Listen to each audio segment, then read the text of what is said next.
I banned the export of raw materials.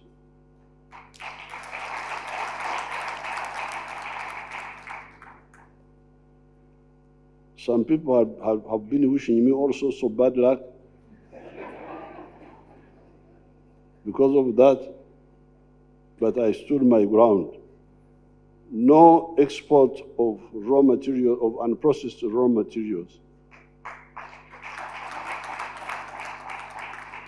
Because I cannot associate our movement with that sort of betrayal of Africa.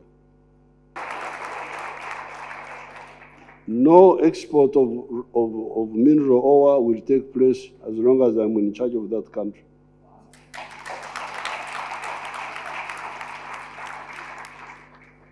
They go up and down, go around me, go and lobby this, you can lobby.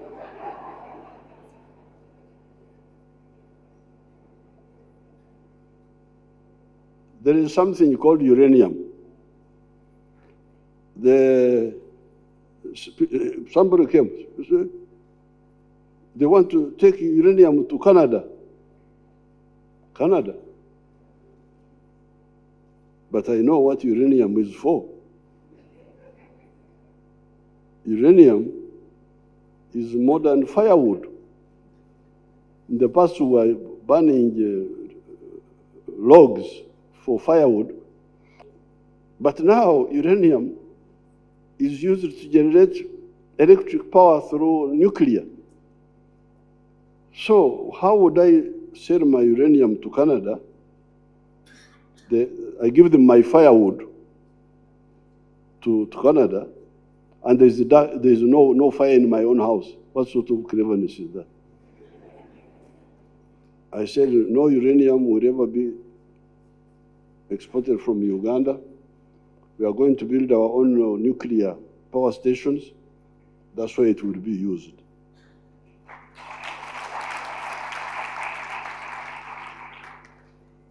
And the same with the lithium. We are talking about electric cars. The electric cars need car batteries, need electric batteries, which need lithium. So really, we should be very clear about this. The Chinese seem to have better nose for smelling profit than other people. There's one group who came and I found they had built a factory. They asked me to open it, making ceramic tiles. Apparently, these wonderful Ugandans have been importing ceramic tiles from China. These tiles for putting on the floor and all that. Now, these Chinese were the ones, I think, bringing from China. But when they came, but it is cheaper to make the ceramic tiles here. And apparently Uganda was spending $40 million on ceramic tiles each year. So they came and they are now making them there. How much is Uganda importing from China and from India? How much is East Africa importing? How much is Africa importing? Recently, we've been talking about industrial sugar. I think East Africa imports about $1 billion or something for industrial sugar. So therefore, my advice to the business companies in South Africa and also in Europe, especially and the United States, you first of all see the import bill of Uganda, the import bill of East Africa. See which products can be replaced with the basing on the raw materials which are available in Uganda. That's a very easy list. And this ministry of Mr. Museveni should be taking it around. For instance, paper. So much money spent on imported paper. So much money spent on... so this is my proposal, that you start with looking at import substitution, and then there is the what you can export back to South Africa, so that, because some of the things you can export back to South Africa. And then thirdly, what can be exported to third-party markets, like the AGOA market, like the European Union market, like the Chinese market. In that way, business decisions are clear, because if something is already being sold in Uganda, you are sure of the market. When it comes to investment, we share a common aspiration to see more South African companies in Uganda and more Ugandan companies in South Africa. South African corporations such as ABSA, Stenbig, MultiChoice, MTN, Woolworths, Eskom, and IDC all have a footprint in Uganda. We are proud that they add tremendous value to the national economy, but more importantly also to the tax base of Uganda. It is a concern, however, that, as I said, South Africa's companies investments in Uganda have been declining from 70 firms before COVID-19 to about 36 at present. That is a matter that concerns us, but should also concern you as Ugandans. At the same time, the appetite of South African firms to expand into East Africa is quite considerable. To unlock the potential and ensure that Uganda benefits from the outward investment drive, we will need to deepen our collaboration to address the challenges and concerns that face investors. Because let's face it, investors do face concerns and challenges, be it here in South Africa, be it anywhere else in the world. And our task should be to see how best we address those concerns. Like Uganda, South Africa has identified agriculture, infrastructure, mining, energy, transport, logistics, and manufacturing as some of the key growth areas that will aid and abet economic reconstruction and recovery. We are, as a result of all these ambitions we have, we are implementing structural reforms that are aimed at making it easier for investors to come and invest here. Reforms that are meant to attract investors to come to our market. And we are therefore addressing the issues of electricity, ports, rail, telecommunications, and water, as well as road infrastructure.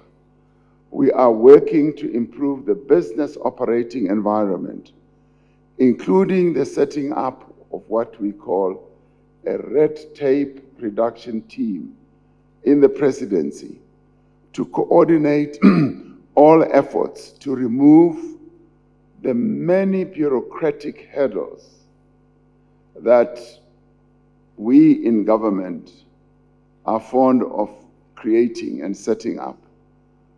And when one looks at some of those hurdles, you wonder, why do we ever set them up? Because they inhibit and they constrain investors to come and invest. We should be more investor friendly. we should be more forthright in attracting investors to come to our economy and our market, who are ready to trade, who have identified a lot of opportunities. I see no reason why we do not reach that level. For South Africa, we are open to increasing the quantity as well as the diversity of products that we want to source from Uganda, because the success of intra-Africa trade hinges on each of us sourcing from one another and prioritizing made and grown in Africa products and services. I would certainly like to see, when I go into a supermarket, which I'm never given an opportunity to do nowadays, I would really like to see products made in Uganda, coffee made in Uganda. That is what we as South Africans are hungry for. Your Excellencies, South Africa remains one of the biggest growing sources of foreign direct investment for Uganda. Currently, South African companies are major players in telecommunication, MTN Uganda, breweries, Sub, Miller, finance, Stanbic Bank, retail, Woolworths, poultry, Bokomo, energy, Eskom, and many others. It is worth noting that foreign direct investments in follows in Uganda increased in 2019 to US dollars 1,266 million, from 1 billion to 0.55 million recorded in the year 2018, mainly on account of an increase in other capital. The largest contributor to the total FDI inflows was the mining industry, mainly driven by investment in oil exploration activities and insurance services and manufacturing sectors. I'm glad to note that the South Africa is a top 10 source of FDI flows to Uganda. Your Excellencies, prior to your meeting, the technocrats have been engaging on how we can enhance our relations at all fronts, so as to ensure that all the available opportunities are not left idle to detriment of our homeland. Your Excellencies, we are happy to report that Uganda Airlines has now increased the number of daily flights to Johannesburg to 5 flights per week. This is a great enabler for fostering trade between our two nations, and we congratulate our national carrier for this development. The private sector, therefore, proposes to take advantage of this development by granting visa-free access to both countries for ordinary passport holders. Your Excellencies, our two countries should establish business support centers in each country to work on business challenges, to avoid numerous court arbitration issues. In this regard, a recommendation to appoint trade representatives to help the private sector with market research and intelligence in both countries was made.